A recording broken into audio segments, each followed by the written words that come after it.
Just gonna check the audio on this before we get going. First time streaming in a while, and I know every once in a while we get some weird stuff.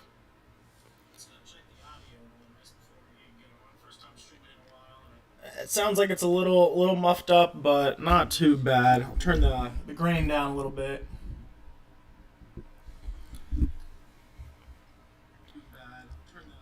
Let's keep talking. Da da da da da da da. Alright, we're just gonna have to rock with that today. Sometimes it just loads in weird. I don't know why, but I sound like you can hear me at least, so that's good. Alright, welcome back to the stream. It's been about 2 weeks since I've been at this regularly, but we're gonna be back at it every single day. It'll be different times. Around 3 o'clock every day is when we'll get on. It's gonna be a lot shorter. It's gonna be about 15-20 minutes. We'll do our little news segment, and then we'll go into the houses that I went ahead and already picked out. That way you don't have to watch me go through every single listing, because most of the time it's a lot of fluff. So let's get into it. Let's start off with these weekly... Is this the weekly trends or is this the monthly trends? Yep, this is the monthly trends. So let's go ahead and look at how December ended up shaping out here. Pretty far down there.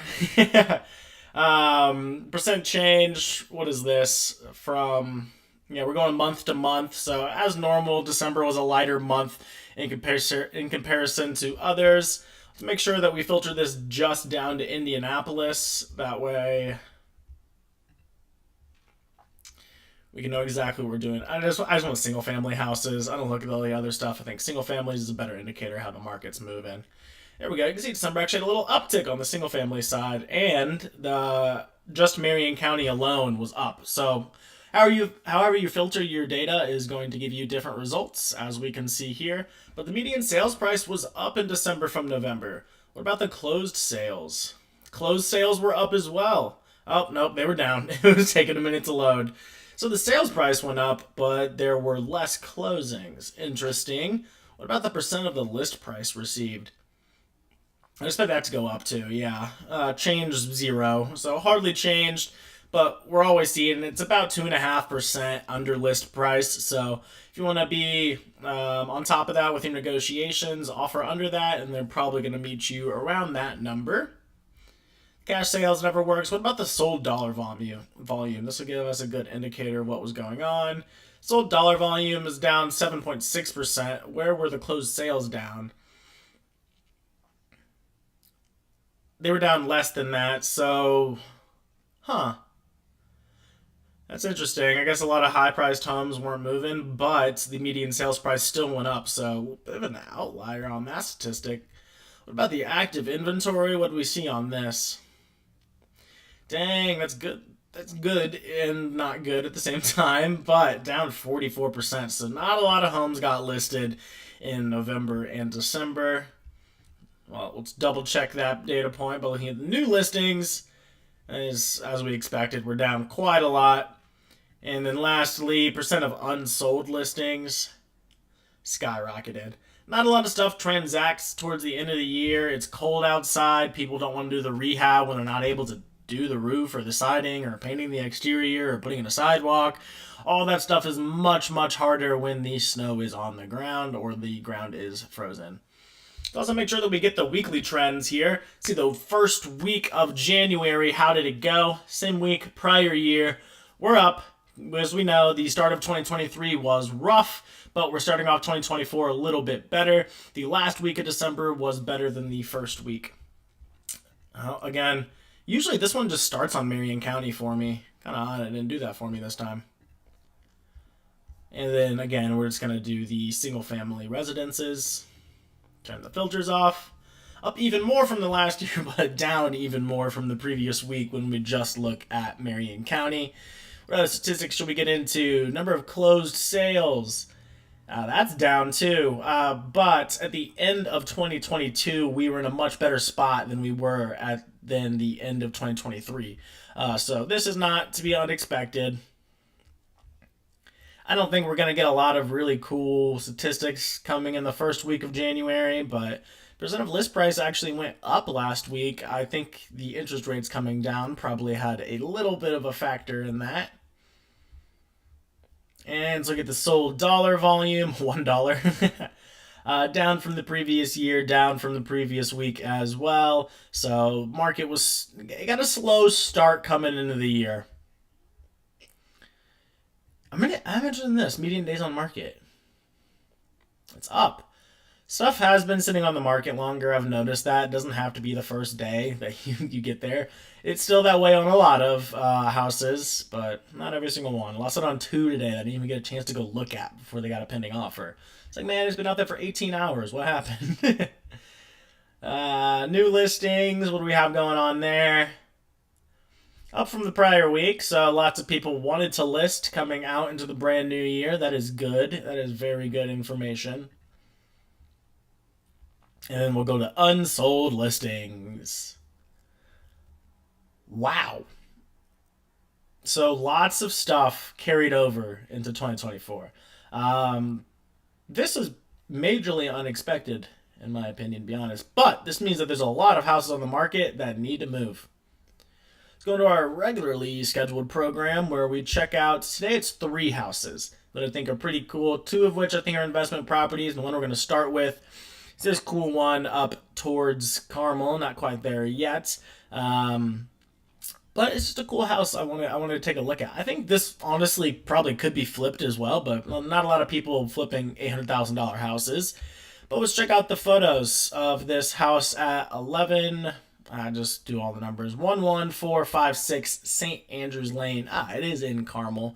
It's a 4-bed, 4-bath, and has 2 half baths at 4,321 square feet. A house built in 1981.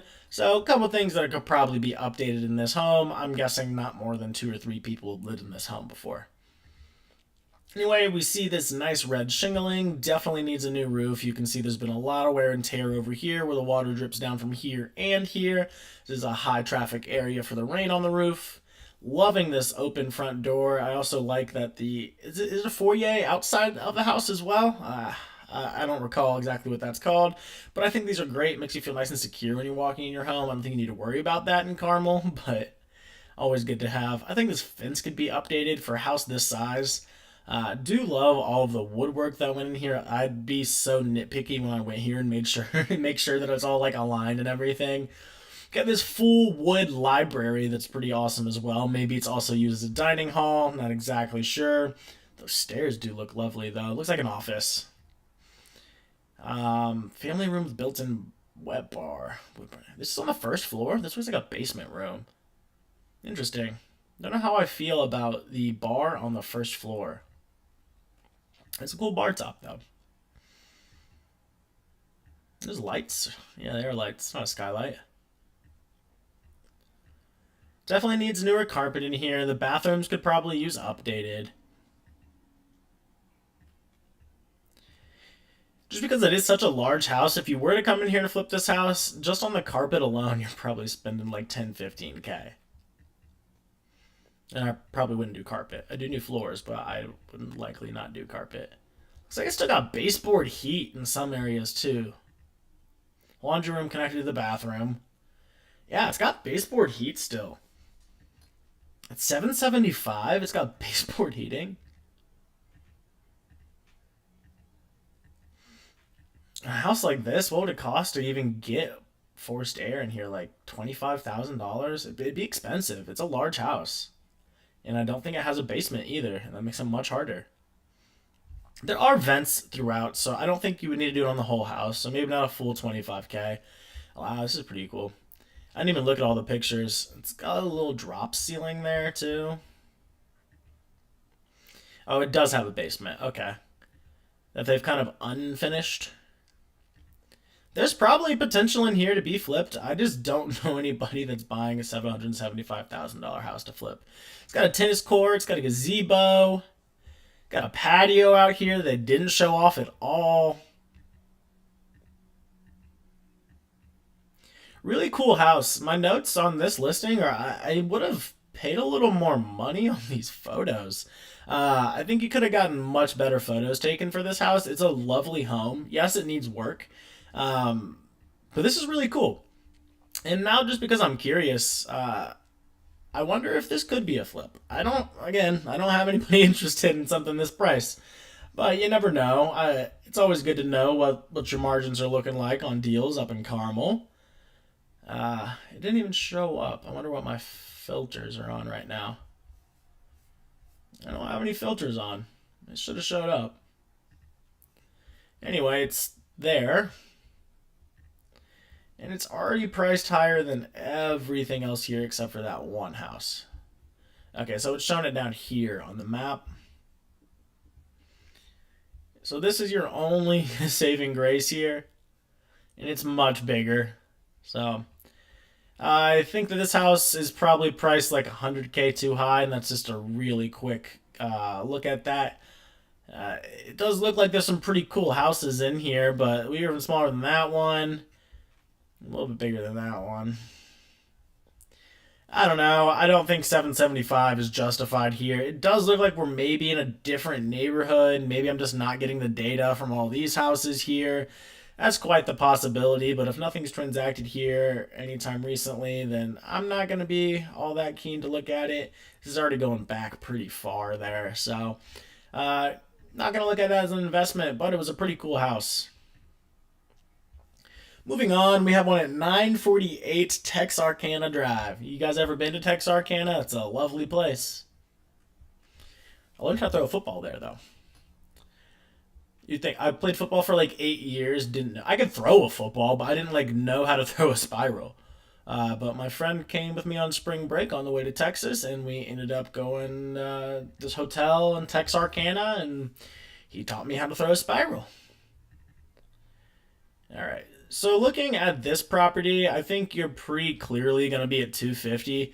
This house right here is pretty identical to the subject property. This one is not, but it does sure up our numbers. And this house needed work, which is bought like pretty close to where ours was. So I think that this is going to be a decent investment. I think you got about 60K in margin here. And I think you need about 25 to 35K in work.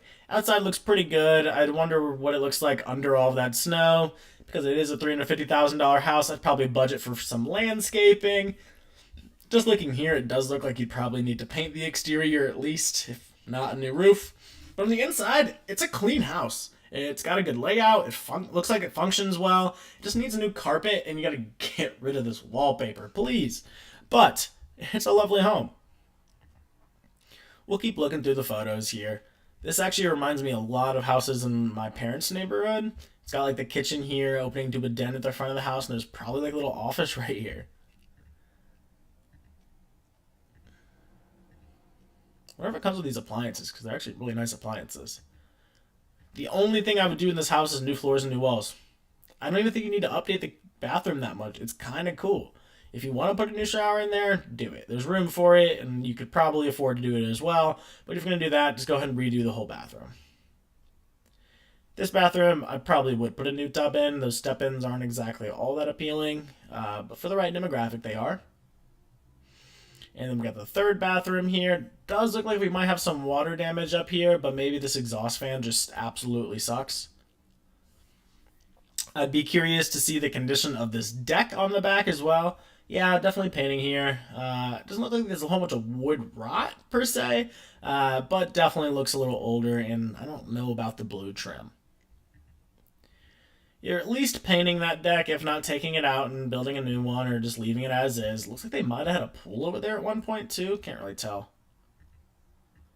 That's a pretty lovely home. So if you're able to get this one at 290, what's this called, 290 to make it even, save, even if you put 35K into work into it, now you're at, what is that, 325, and you got 25K left over. Love this house. I think it's a great little pick. I'm going to make some phone calls.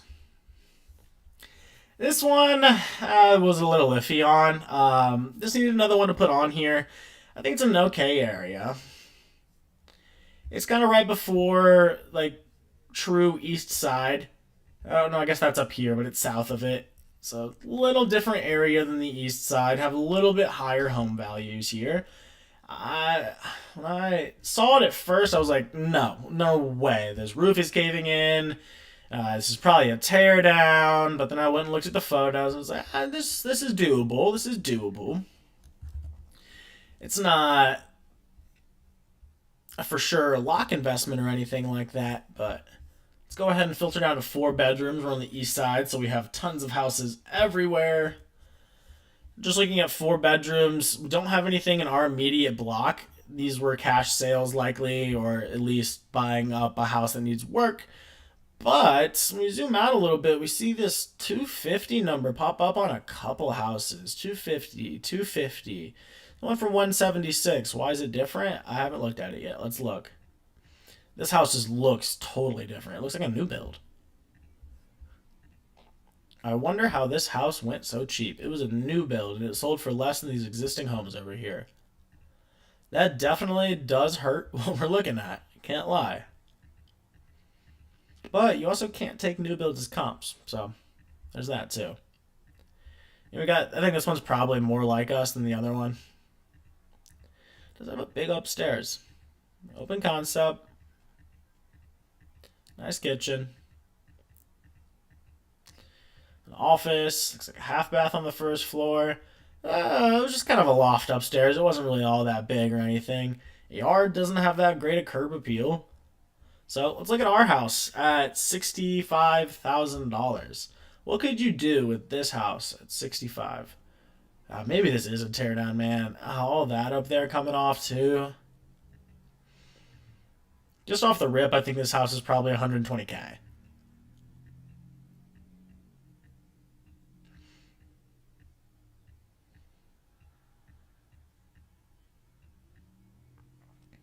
You're re-drywalling this whole house. You're putting new floor everywhere in this house. You got a couple structural problems. I'd be safe assuming that it's probably going to be around 120K to fix up. So let's look at the numbers. You buy a house at $65,000, you do 120K in work. That puts you at 185. And if we're getting 255 out of the house, I think you're in a good spot on this realistically. I wonder what other differences that we may have that we're not thinking of yet. Maybe let's look at the garage. Does look like we do have a garage. We got a 1 car garage. So that helps. I don't know 100% that these houses had garage. No garage. This one got a 2 car garage. But I think that this house is better than this house. Interesting. Anyway, I do think you'd be safe to say that your comps are at 250 on this house. These are in a slightly different area. They are north of Michigan, but you're not going north of another main road, and it's kind of hard not to right here. You kind of have to go up there to find anything. I'm not going over here to pull comps. I'm not going up here to pull comps. But here's another one that fits us a little bit right there. That looks pretty similar to us here. Not the exact same, but pretty similar. I wonder what this one was. How'd this one go so high? It's massive is why. But this house is closer to our size. It has a 2 car garage. We have a 1 car garage. Maybe you even call your ARV like 235 to be super safe. You still got room on this, and I think it's actually going to play out pretty well. So I'm going to go ahead and try to go to this one tomorrow as well as that other one. Anyway, that's all that I've got for you guys today.